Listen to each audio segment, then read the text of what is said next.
I honestly have no idea what to think right now. We have new Ultra Beast, Ultra Dimension, Ultra Shenanigans going on, and it's just so crazy. I'm still trying to figure out what it all means, and hopefully that's what this video is going to accomplish, because at the very least, we are getting so much good stuff in Pokemon Ultra Sun and Ultra Moon. The story just looks to be cranked up to 11. I mean, we already have all the island trials confirmed, so this is going to be like Delta chapter stuff. I don't know, it's going to be like super crazy late game or just super extended storyline. And then the post game looks to be solid as well, because we're surfing through the Ultra space. We're like crashing into Ultra wormholes. We're visiting new worlds. We're encountering Ultra Beasts. There is so much going on. That's hours of extra gameplay at the very least, and we don't even know how deep these mechanics are going to go. So that's one thing I'm going to be really looking into. We're going to be checking out all the Ultra worlds, because we have pretty much all of them, maybe. So that's something interesting to think about. And then we're also just going to see like how these mechanics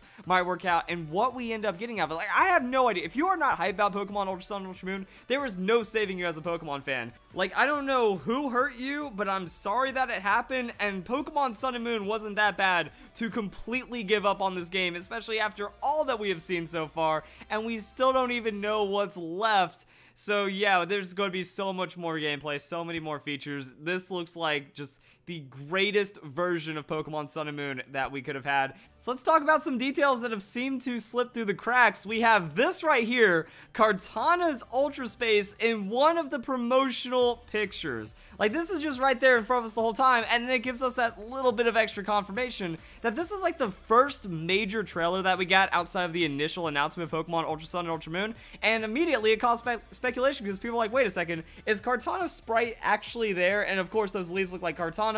This seems like Kartana's Ultra Space, but why are there people there? Either way, there's still a lot of mysteries, but we get the confirmation like, oh wait, that's one of the wormholes that we fly into, and then that's Kartana's Ultra Space. So that's pretty cool. That brings us up to 6 total Ultra Spaces that we have seen throughout all of the Pokemon Ultra Sun and Ultra Moon trailers. So some of these might actually be a little less obvious than you would expect. Like in the top left, I think that's Japanese only, or maybe it's only for like a very brief time in the English trailer, but that seems to be Celesteela's only through sheer process of elimination in a weird kind of way. In the Japanese trailer only, there's Pheromosa's, and Pheromosa's is like some kind of Flintstone, like I know it's definitely not like that, but I mean it's very marble, very white, but then filled with gems and stuff, and it actually really matches Pheromosa, but it almost seems like houses and homes, like going deep. Like this is going to be too crazy, because I think that Pokemon Ultra Sun and Ultra Moon, even after the games come out, there's going to be more questions than answers. Like, are there multiple? Actually, there's definitely multiple, because you look at Xurkitree, there's actually other Xurkitree inside of the Ultra Space. So can we capture multiple of them? What is going on right here? But yeah, like there's multiple wormholes, multiple Ultra Beasts. It's just crazy to think about, but are they actually building communication, building their own societies inside of their own worlds and stuff, and how many can there possibly be? Because right now, the total count of Ultra Beasts is up to 10, and it just gets crazier from there. So yeah, we already get to see the Nihilego one, that's from Pokemon Sun and Moon. Buzzwoles is pretty free and obvious because it's in the trailer, and then we tie that in with what is the expected Kartana's Ultra Space, and yeah, we have all of them except for Guzzlord, and we even see Guzzlord in one of the trailers as well, facing off against Nanu. So we're pretty much getting like the Kahuna interaction that the original Kahuna with Hala, he was just like, oh yeah, I need to get saved by Tapu Koko because Buzzwole or Pheromosa is just going and blasting towards me. So it seems like something else like that is happening. I don't know if we're going to get direct Tapu intervention with this one, but it also just kind of leaves more questions and answers. Like, okay, what about Guzzlord's Ultra Space? Are we going to be able to visit that? What is that going to look like? I kind of imagine it as just like mountains with huge holes chunked out of them, like, you know, just Guzzlord eats everything and just burrows through, but also maybe just like a ruined cityscape, you know, just old skyscrapers that have been like half eaten through or something. That would be pretty cool, like just dystopian, but Guzzlord rolling over that. But at the same time, it seems like Xurkitree is visiting the Alola region as well. Now, we've already seen this with the new Ultra Beasts that have been revealed. They come out of Ultra Wormholes into our world, and it looks like we get a little bit of payback. I don't know, like, what's the point of this? It seems pretty pretty cold-hearted that, you know what, let's just, like, crash these guys, you know, just walk in, run up, catch them, ruin their Ultra Space. But hey, they tried to do the same to us, so I guess it's fair, and now we get to use them for our own power. Like, the implications about the Ultra Beast and Ultra World, that gets a little too crazy. But yeah, like, how is this gonna work? Because it seems like they fight us, and then we run into the new organization, and then fight back? This is good. The story is too crazy. Like, I feel like you need multiple games to explain the story out. What about future Pokemon games? 8th generation, Diamond and Pearl remakes? Like, are we going to have to do these same Ultra mini games? That'd be pretty cool. Like, this does give Game Freak a nice out to be like, well, if we want to catch Ultra Beasts, we just send them to the Ultra Dimension, and then they can go and catch them anyways. So that's something. And you know what? Let's talk about that. So yeah, this is actually really cool. I love stupid things that have like a lot of potential for grinding or optimizing. Like, it's just fun to run through a limitless plane of potential Ultra Beast homes, and we get to see a lot of variants, and we also get to see a lot of other things. You know, people are just like, oh, what about Solgaleo and Lunala, their Radiant Sun phase, or their Full Moon phase, and stuff like that. Interestingly enough, people that have played Pokemon Sun and Moon and the entire game, they still didn't really notice that when we went to the Ultra Dimension to fight with Lusamine and Naligo and stuff, that was actually the Solgaleo and Lunala forms, and then they go to like the Bulbapedia webpage, or they go onto the Pokemon Sun and Moon website, and then they see those forms listed. They're like, whoa, Ultra forms or Mega forms for Solgaleo. No, that's just like what happens in the Ultra Dimension. At least we get to see that again, so that gets expanded on, so maybe, you know, it gets more than just like half a cutscene. It actually means something. But then for one of the promotional pictures, so this was posted on to Cerebi as like one of the media pictures. I don't know if this is a direct screenshot from like one of the trailers, or if it's just like a special little, you know, higher quality kind of good idea as to what's going on. We see a lot of stuff going on right here. So it looks like the orange rings, those are fast-forwardy things. You know, you go to them for speed boost. I guess it kind of works out. You know, if you're trying to surf through the Ultra Dimension for a while to look for the specific world that you want to visit, yeah, it helps to just kind of use that to glide around and stuff. But it also seems challenging, you know? Like, what if you... My theory is that you can only do this once per day, but it means that you can catch one different Ultra Beast per day, and there's no limit on Ultra Beast, because as we've seen, you know, there's 4 Pheromosa running around. They're just infesting the forest, and it's shown that, like, okay, there's multiple of all the Ultra Beasts. They come out of their wormhole. UB Assembly is another crazy one, because Assembly is technically multiple organisms kind of forming into one whole, so there could be a limitless amount of all this. It seems like they are their own world, potentially their own society and stuff, and, you know, it's not like it's just one thing in its own little pocket dimension. Seems like it goes a lot more than that. So yeah, that's something crazy. There's like these like really electrical, spherical looking things. I guess those are to be avoided because they might like crash you or slow you down or have some kind of negative effect. And then we see 2 different colored wormholes, and as we see later on the trailer, a wormhole represents a corresponding Ultra Space. I'm guessing it's all color-coded. That way, you know, you can kind of figure out the colors, and then you can specifically target which Ultra Beast you want. Fortunately, the white one, that leads to Naligo's place, so then we can maybe kind of color-code it. Naligo is a white Pokemon, and then that happens. Now, the weird thing is, we only see 5 colors, so potentially one Ultra Beast is missing at some point. So the yellow one, I'm guessing that's Celesteela because it has like the weird sulfuric kind of landscape going on. The red one, that seems like directly Buzzwole's color, so that's something. I think the one we're missing is Pheromosa, because the green one, that could be interpreted as Kartana, and then I think this is actually Xurkitry's Ultra Space in the far background, because as we're going into one in one of the trailers, if you look very far off in the distance, there's a bluish one. That bluish one seems to be more related to Xurkitry, so I'm guessing that we don't see Pheromosas, or maybe it's version exclusive. Now, another thing is that it could be version exclusive, so maybe the yellow one is both Celesteela and Kartana, the red one is both Buzzwole and Pheromosa, the green one, that might actually be for the Guzzlord. I'm expecting Guzzlord to have like a black portal or something, and then that blue one can still work with Xurkitry, so that's something interesting. Another thing that I don't really understand at this point is that some of them have like a purple ring around it. You can see that in the top left, you know, the yellow ones they just have like a ring, you know, they have like an extra color around it, and then some of the other portals are just barren. So I don't know if that means that you've already visited that one. Like, maybe it's just a certain amount of encounters, but then what happens? It's like infinitely generated that maybe you'll have to wait up to 30 seconds. Like, that seems weird, you know, if you catch all of them up to a point, and then you just have to keep going and keep going and keep going if you want more and more Ultra Beasts or something.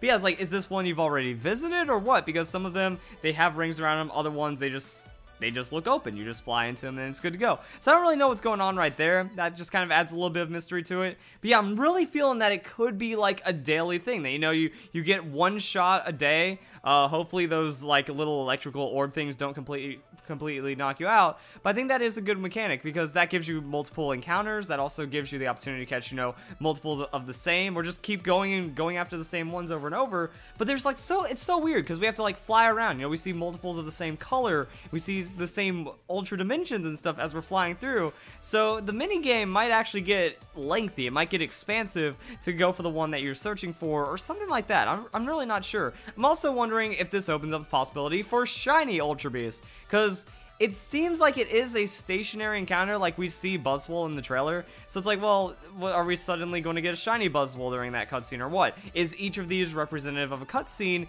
even though we see multiple ones? You know, it seems like there's multiple houses for Pheromosa. Celesteela's area actually looks to have like multiple branching paths and stuff. So it's like one day you go to one path, there's a Celesteela, you go to the other one, there's a Celesteela. It's just so strange because like you encounter multiple of them in the Alola storyline, and that's just from a couple of stray wormholes. Now that we're actually going to them on their turf, you know, like it seems like, you know, some of these, there's multiple circuitry. There's already a few on screen and potentially dozens and more from that. Again, Pheromosa's home just kind of adds up to that. But then when we look at Buzzwole, Buzzwole is just one linear tree line and some large vines, and we get to the Buzzwole. So I don't really know what Game Freak is going to do with the shinies. And then they've made it even worse for themselves by introducing Assembly, Adhesive, and Burst. That would be 10 Ultra Beasts. It's kind of crazy to think that we're up to like 10 Ultra Beasts. We're building up our own separate Ultra Decks, you know? What if a couple generations now there's 20 Ultra Beasts, 30? It's like, it's a mini Pokedex of just Ultra Beasts, but how are those stats going to play out? How is it going to interact? Will the metagame even be stable if we introduce more than 10 Ultra Beasts or something like that? But if all of those are going to be events, that's 10 shiny events, and we still don't even know about the shiny other legendaries. Tapu's still shiny gated. Like, it's pretty crazy to think about it, but it also like works with the story, you know? Pheromosa, actually the Pheromosa encounters like the Buzzwole, it's just right up in our face. So if it's shiny, how's that gonna work? I think it's all same for the Tapus, that the Tapus, they're pretty cutscene oriented, so it's like, oh, we can't just randomly have the shiny one in here, I guess. So I'm wondering how we can get like a repeatable encounter, because it seems like they're mini games. They seem like events. It's like you just walk in there and then you get ambushed by them. They're a bit more special. They're a bit more large scale than that. You know, it's not like running out and finding Rattata out there. That was actually one of the original theories too, when you think about it. That when it came down to Ultra Beasts, people were like, oh, what if, you know, we're running into the weakest of them? You know, Pheromosa is so terrifying to us, but it's like the literal cockroach of the entirety of the Ultra world, or the Ultra dimension that, you know, that's a super common one, and the big boss one is closer to Guzzlord, or there's something even more terrifying that's actually like an evolved form or rare. A lot of people are also speculating that Adhesive, because it's so small and so adorable looking, that it might have an evolution as well. And I think that's a good time to transition over to Adhesive, because I've been talking for a long time right now, and I'm still really excited. Like, that's how excited. I need answers. And if there's so many questions, if you can speculate so much about so little information, like, they flew in a straight line and visited some Ultra Beasts, and I can still talk about it for this much, I still have a lot that I'm interested in. Once we get the full gameplay, there's definitely going to be more, and I'm hoping for the best. I'm hoping for shinies, hoping for multiple encounters. I'm hoping that it's a very expansive gameplay and not just filler content in a way. It seems like there's a lot more going into it than just filler, so that's pretty cool. So let's talk about the Ultra Beast. When it comes to Adhesive, the Ultra Recon Squad has it in a Beast Ball, so that's where I'm like, wait, how did they get access to Beast Ball technology? Like, what's going on here? And then when you consider, like, oh, Annabelle is, like, the alternate timeline, or the multiverse theory is, like, what multiverse are these guys from? Why? Their world had their son stolen from Necrozma, so they're just planeswalking as well.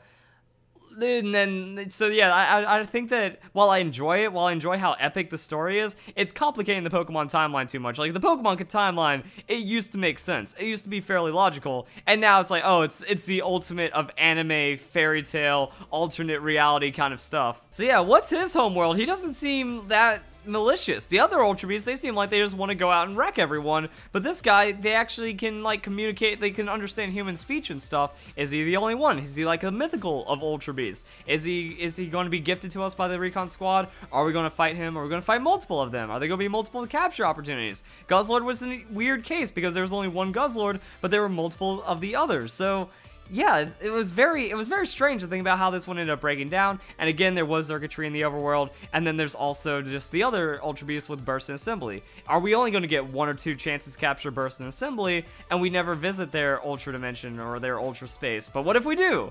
You know, like, we didn't see Kartana's, and we only saw 5 different colors in the trailer, so I mean, they could still be holding a lot out on us. Hopefully there's like, when you start getting that much, you know, 10 different wormholes they can fly into in such a crowded space. Hopefully they make it not too difficult and not too convoluted. But yeah, if I can visit 10 different worlds and then like fight it like that, that'd be cool. I wonder what Assembly and Burst's Ultra Space is gonna look like. They're the craziest Ultra Beasts yet, and Ultra Beasts were really crazy when introduced to begin with. So I think that's it. I think we're good. I think I talked about everything. I feel like there's a daily event for capturing Ultra Beasts. Hopefully it relates to shiny Ultra Beasts as well.